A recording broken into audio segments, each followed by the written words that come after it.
Oi, pessoal! Hoje a gente vai mergulhar numa das teorias mais radicais e, vamos combinar, mais polêmicas de Freud, a do desenvolvimento psicossexual. Mas olha, a ideia aqui não é tratar isso como uma peça de museu. A gente vai ver como essa teoria funciona como uma lente, sabe? Uma ferramenta clínica super poderosa que até hoje nos ajuda a decifrar a origem dos nossos conflitos mais íntimos. Para a gente entender isso direitinho, nosso papo vai ter 5 partes. Primeiro, a gente vai investigar qual era o grande enigma que não saía da cabeça de Freud. Depois, vamos entrar de cabeça num conceito que deu o que falar, a sexualidade infantil. Aí, a gente vai desenhar um mapa da libido, ver como as marcas da infância reaparecem na clínica e, por fim, entender por que essa teoria virou a grande chave para compreender as neuroses. Então vamos lá, do começo. Tudo parte de um grande mistério, um quebra-cabeça clínico que deixava os médicos da época de Freud de cabelo em pé e que o empurrou para uma investigação que mudou tudo. A pergunta era essa: de onde vêm, afinal, aqueles sintomas que parecem não ter pé nem cabeça? Uma tosse que não para, uma paralisia sem causa neurológica, medos que não fazem o menor sentido. A resposta de Freud foi, no mínimo, audaciosa. O problema não está no corpo. Está na história da nossa mente. Agora presta bem atenção nessa frase porque ela é a nossa primeira grande pista. Freud está dizendo o seguinte: para entender a neurose, a gente precisa olhar para o seu oposto, para o seu negativo, que seria a perversão. E a chave para entender essa relação, segundo ele, está bem lá atrás, na infância. E é aqui que a gente entra num terreno que, na época, foi um verdadeiro escândalo. A resposta de Freud para aquele enigma está na sexualidade infantil, um estado que ele batizou com um nome que soa provocador até hoje. Mas calma, antes de qualquer coisa é fundamental entender isso aqui. Perversa, nesse contexto, não é um julgamento, não é sobre moral. É um termo técnico. Perversa simplesmente porque essa busca por prazer ainda não serve à reprodução.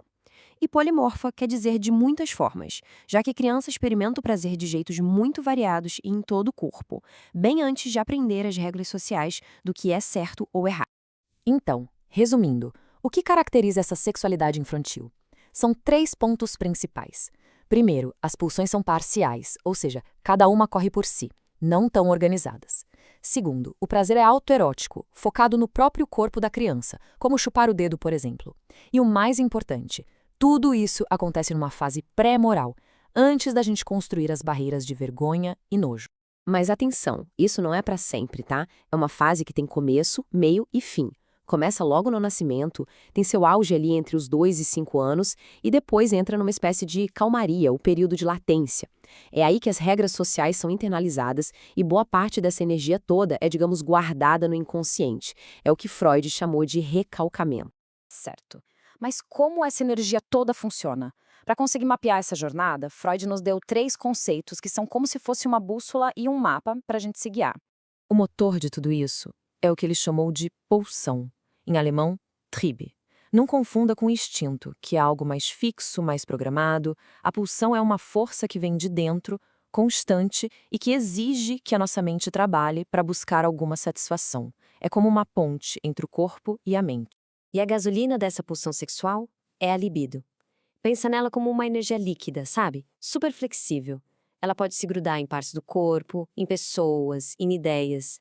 Ela é o combustível que move todo esse desenvolvimento. As zonas erógenas são basicamente os palcos onde a libido atua.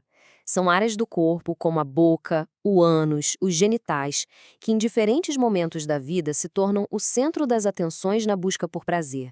E juntando esses 3 conceitos, a gente chega nas famosas fases. A libido não fica parada, ela vai meio que migrando pelo corpo. Primeiro o prazer se concentra na boca, é a fase oral. Depois o foco vai para a região anal, com toda a questão do controle, a fase anal. Em seguida vem a fase fálica, com a descoberta dos órgãos genitais e todo o drama do complexo de Édipo. Daí tem uma pausa, a latência, e finalmente, na puberdade, tudo se reorganiza na fase genital. Ok, a gente falou bastante de teoria, de infância, mas e o adulto? A pessoa que chega no consultório com seus problemas do dia a dia? Como tudo isso se conecta? Bom, é exatamente aqui que a teoria vira prática e se mostra uma ferramenta clínica incrível. É que o desenvolvimento nem sempre é um rio que corre livre. Às vezes, parte da nossa energia, da nossa libido, fica presa lá atrás, em uma dessas fases. A isso, Freud deu o nome de fixação. Aí, anos depois, quando a vida adulta aperta, diante de uma frustração, a gente pode regredir, ou seja, voltar psicologicamente para aquele ponto de fixação. É nesse retorno que o sintoma nasce, como um jeito todo torto de buscar uma satisfação antiga. E isso fica muito claro na análise através da transferência. A pessoa começa a reeditar, ali com o analista, sentimentos e padrões da infância. Por exemplo, alguém com fixações na fase oral pode ser aquele paciente que demanda cuidado o tempo todo. Já quem tem pontos de fixação na fase anal, pode ser super desafiador usar o silêncio como uma arma para controlar a sessão, reencenando a antiga luta pelo controle. Essa fixação também pode virar um traço de personalidade. Um exemplo clássico é do caso Dora. Freud conta que a mãe da paciente tinha uma obsessão maluca por limpeza, a ponto de não conseguir mais viver. Essa mania de limpeza era o que ele chamou de formação reativa, ou seja, um comportamento exagerado para se defender de um desejo inconsciente oposto. Nesse caso, o interesse infantil pela sujeira lá da fase anal. E não dar bola para transferência pode custar caro. O próprio Freud admitiu, com todas as letras, que o tratamento da Dora foi interrompido porque ele demorou para sacar que ela estava projetando nele uma raiva que era de outra pessoa. Isso só mostra o quanto esse mapa do desenvolvimento é essencial. E assim a gente chega ao nosso ponto final. Depois de mais de um século, por que essa teoria sobre a nossa infância mais remota continua sendo, a espinha dorsal da clínica psicanalítica? Essa é a pergunta de $1 milhão, né? No fim das contas, por que saber sobre bebês e crianças é tão crucial para o trabalho de um analista hoje em dia? A resposta é que essa teoria é a caixa de ferramentas do analista.